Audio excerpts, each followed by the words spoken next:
আমরা এই মুহূর্তগুলোর জন্য নিজেদের প্রস্তুত করেছি এবং সব ধরনের পরিস্থিতির জন্য পরিকল্পনা করেছি। আমাদের প্রিয় ইমাম খামেনির শাহাদাতের পরের সময়ের জন্য পরিকল্পনা করা হয়েছে। আপনারা দেখবেন একটি নেতৃত্ব পরিষদ গঠনের মাধ্যমে কর্মকর্তাদের মধ্যে, প্রতিরক্ষা বাহিনীর মধ্যে এবং জনগণের মধ্যে অকল্পনীয় শক্তি ও ঐক্য গড়ে উঠবে। সন্দেহ করবেন না, আমাদের প্রতিরক্ষা বাহিনী এখন পর্যন্ত তাদের সক্ষমতার কেবল একটি অংশ ব্যবহার করেছে। আমেরিকান ও ইসরায়েলিদের সঙ্গে আমাদের হিসাব এখনো বাকি রয়েছে।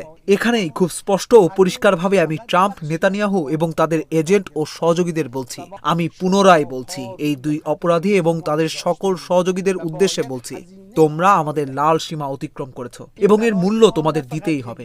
আমাদের জন্য এটি শুধু অস্তিত্বের যুদ্ধ নয়, বরং বহুদিনের দমিত ক্ষোভ, যার চূড়ান্ত প্রতিশোধের সময় এখন এসে গেছে। ইরানের কোটি কোটি অনুগত মানুষের সমর্থন এবং দ্বাদশ শিয়া ইমামের বিশেষ অনুগ্রহের উপর বিশ্বাস রেখে যার পুনরাগমন আল্লাহ ত্বরান্বিত করুন। আমরা তোমাদের এমন আঘাত করব যে তোমরাই ভিক্ষা চাইতে বাধ্য হবে। তোমরা দেখবে তোমাদের কল্পনার ভ্রান্ত ধারণা কয়েকদিনের বেশি স্থায়ী হবে না।